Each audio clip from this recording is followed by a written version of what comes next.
একজন আমেরিকান বিজ্ঞানী সৌদি আরবে গিয়ে ঘোষণা দিয়েছিলেন তিনি প্রমাণ করবেন যে হাজরে আসওয়াদ নামে পবিত্র কালো পাথরটি কোনো জান্নাতি পাথর নয়, বরং এটি একটি সাধারণ উল্কাপিণ্ড।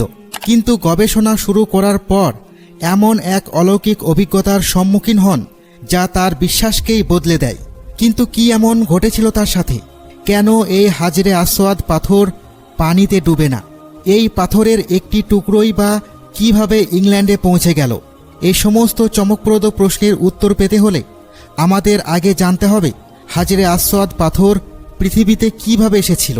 আর যদি আপনি একদিন এই পবিত্র কালো পাথরে চুম্বন খাওয়ার নিয়ত করে থাকেন তাহলে অবশ্যই কমেন্টে লিখুন।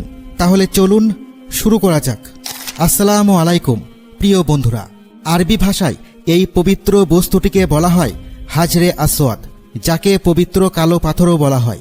এটি পবিত্র কাবার পূর্ব কোণে স্থাপিত এবং দীর্ঘদিন ধরে মুসলমানদের আগ্রহের কেন্দ্রবিন্দু হয়ে এসেছে।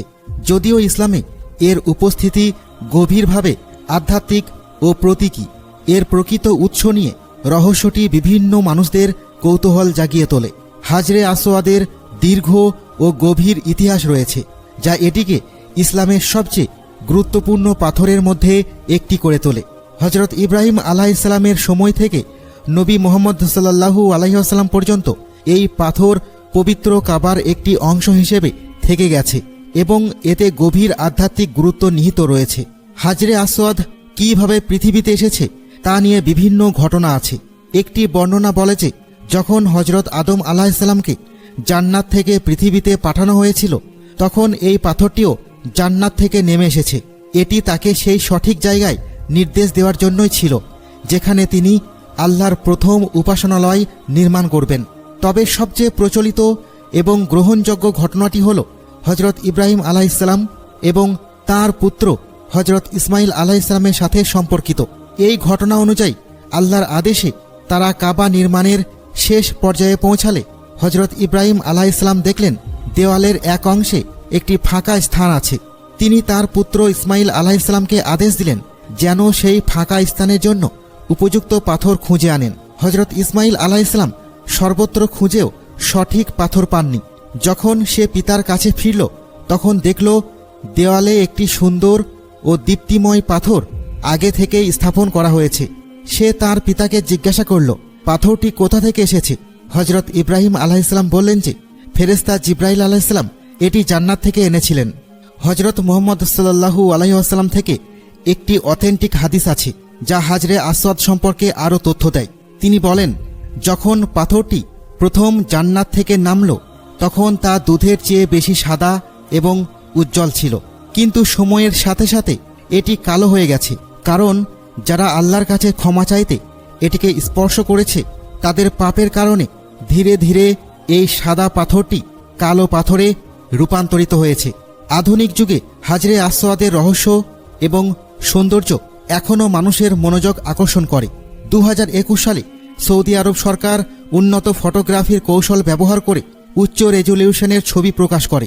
এই ছবিটির রেজলিউশন ছিল 49,000 মেগাপিক্সেল এবং এটি তৈরিতে 50 ঘন্টার বেশি সময় লেগেছিল। এই ছবির মাধ্যমে আমরা স্পষ্ট দেখতে পাই যে হাজরে আসওয়াদ সম্পূর্ণ কালো নয়, এতে হালকা ছায়া এবং এমন অনেক বিস্তারিত রয়েছে যা অধিকাংশ মানুষ আগে কখনো দেখেনি।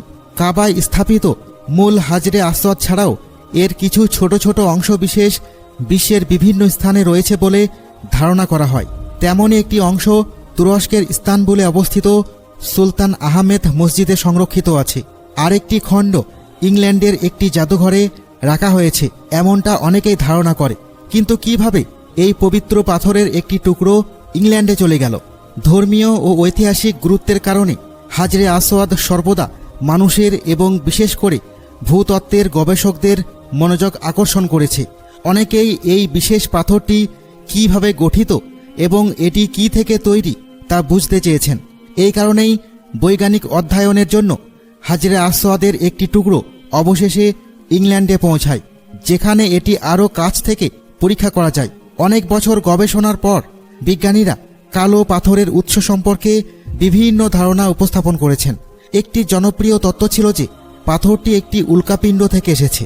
এই ধারণাটি এসেছে একটি উপগ্রহের উল্কাপিণ্ড ক্যাটালগ থেকে, যা কালো পাথরকে অ্যারোলাইট উল্কাপিণ্ড হিসেবে শ্রেণীবদ্ধ করেছিল। এক ধরনের মহাকাশের পাথর যা সাধারণ পাথরের মতো দেখায় এবং এতে প্রচুর লোহা বা নিকেল থাকে না, যেভাবে অধিকাংশ উল্কাপিণ্ডে থাকে। পল পার্চ একজন ভূতত্ত্ববিদ এবং খনিজ বিশেষজ্ঞ 1857 সালে হাজরে আসওয়াদ সম্পর্কে প্রথম বিস্তারিত প্রতিবেদন প্রকাশ করেন। তিনি বিশ্বাস করতেন যে পাথরটি এমন একটি উল্কাপিণ্ডের টুকরো যা প্রায় 6000 বছর আগে ভেঙে গেছে। তবে অনেক বিতর্কের পর বিজ্ঞানীরা এই ধারণা প্রত্যাখ্যান করেন। বিস্তারিত গবেষণায় দেখা গেছে হাজরে আসওয়াদ পানির উপর ভাসতে পারে, যা অস্বাভাবিক। সাধারণ উল্কাপিণ্ডগুলো বেশ ঘন এবং পানিতে ডুবে যায়। এছাড়া কোনো বিজ্ঞানী এখনও পর্যন্ত এমন কোনো উল্কাপিণ্ডের পাথর খুঁজে পাননি যা হাজরে আসওয়াদের বৈশিষ্ট্যের সঙ্গে মিলে। এই কারণগুলোতে বিজ্ঞানীরা সিদ্ধান্ত নিয়েছেন যে হাজরে আসওয়াদকে নিশ্চিতভাবে উল্কাপিণ্ড বলা যায় না। হাজরে আসওয়াদকে আরও ভালোভাবে বোঝার চেষ্টা করার সময় আরেকটি ধারণা সামনে আসে। কিছু বিজ্ঞানী মনে করেছিলেন এটি হতে পারে পমিস পাথর। পমিস পাথর হল আগ্নেয়গিরির বিস্ফোরণের ফলে গঠিত এক ধরনের পাথর। আগ্নেয়গিরির গর্ত থেকে ম্যাগমা নির্গত হয়, যা সিলিকন সমৃদ্ধ। পমিস পাথর হালকা ও কম ঘনত্বের হয়, তাই এটি পানির উপর ভাসতে পারে। হাজরে আসওয়াদও ভাসার ক্ষমতা থাকার কারণে এই ধারণাটি ভালো মনে হয়েছিল। কিন্তু এই তত্ত্ব দুর্বল, কারণ আরব উপদ্বীপের ভূতত্ত্বের ওপর গবেষণায় দেখা গেছে সেখানে আগ্নেয়গিরি থেকে পমিস পাথর তৈরি হয় না। তাই হাজরে আসওয়াদকে এই অঞ্চলের আগ্নেয়গিরির পাথরের সাথে সংযুক্ত করা সম্ভব নয়। কিছু বিজ্ঞানী এমন দাবিও করেছেন যে হাজরে আসওয়াদ পৃথিবীর সবচেয়ে প্রাচীন পাথরগুলোর একটি হতে পারে। সাধারণত বিজ্ঞানীরা কার্বন ডেটিংয়ের মতো পদ্ধতি ব্যবহার করে পাথরের বয়স নির্ধারণ করেন, কিন্তু হাজরে আসওয়াদের ক্ষেত্রে তারা এর সঠিক বয়স নির্ণয় করতে পারেননি। আরেকটি আকর্ষণীয় তথ্য হল পৃথিবীর কোথাও হাজরে আসওয়াদের মতো কোনো পাথর কখনোই পাওয়া যায়নি। এজন্য কিছু বিজ্ঞানী সিদ্ধান্ত নিয়েছেন যে হাজরে আসওয়াদ হয়তো পৃথিবী থেকে আসেনি। এছাড়াও এটি কোনো বড় পাথরের অংশ নয়, কারণ এর ঘনত্ব মহাবিশ্বের সব ধরনের পাথরের ঘনত্ব থেকে সম্পূর্ণ আলাদা। উত্তর খোঁজার তাগিদে আরেকটি তত্ত্ব প্রস্তাব করা হয়। হাজরে আসওয়াদ হতে পারে ইম্প্যাক্টাইটের এক ধরনের পাথর। ইম্প্যাক্টাইট হল সেই পাথর যা তখন গঠিত হয় যখন একটি উল্কাপিণ্ড পৃথিবীতে খুব উচ্চ গতি ও শক্তিতে আঘাত করে। এই তত্ত্বটি প্রধানত সুইডিশ ভূতত্ত্ববিদ এলিজাবেথ থমসন কোপেনহেগেন বিশ্ববিদ্যালয় থেকে সমর্থন পায়। সৌদি আরবে রিয়াদ থেকে প্রায় 550 কিলোমিটার দক্ষিণ পূর্বে ওয়াবার নামের একটি গর্তে ইম্প্যাক্টাইট পাওয়া গেছে। এই গর্তের পাথরগুলো হাজরে আসওয়াদের মতোই বৈশিষ্ট্য বহন করে, যেমন পানির উপর ভাসার ক্ষমতা। তবে এই তত্ত্ব পরে বাতিল হয়ে যায়, কারণ দেখা গেছে যে ওয়াবার গর্তটি মাত্র 1704 সালে তৈরি হয়েছে, যা পবিত্র কাবার চেয়ে হাজার হাজার বছর পর সৃষ্টি হয়েছে। তাই কালো পাথরটি এই গর্ত থেকে আসতে পারে না। শেষমেশ বিজ্ঞানীরা বহু গবেষণার পরেও এর রহস্য উৎপত্তি সম্পর্কে স্পষ্ট কোনো উত্তর পাননি।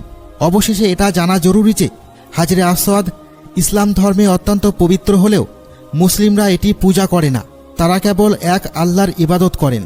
আমরা সকলেই জানি হজরত উমর রাদিয়াল্লাহু তাআলা আনহু ছিলেন নবী মুহাম্মদ সাল্লাল্লাহু আলাইহি ওয়াসাল্লামের নিকটতম সাহাবীদের একজন। তিনি কালো পাথর চুম্বন করে বলেছিলেন, তুমি তো শুধু একটি পাথর, তুমি কারোর ক্ষতি করতে পারো না আর উপকারও করতে পারো না।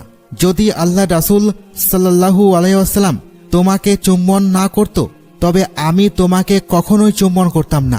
প্রিয় বন্ধুরা, হাজরে আসওয়াদ সম্পর্কে আপনার মতামত কি তা অবশ্যই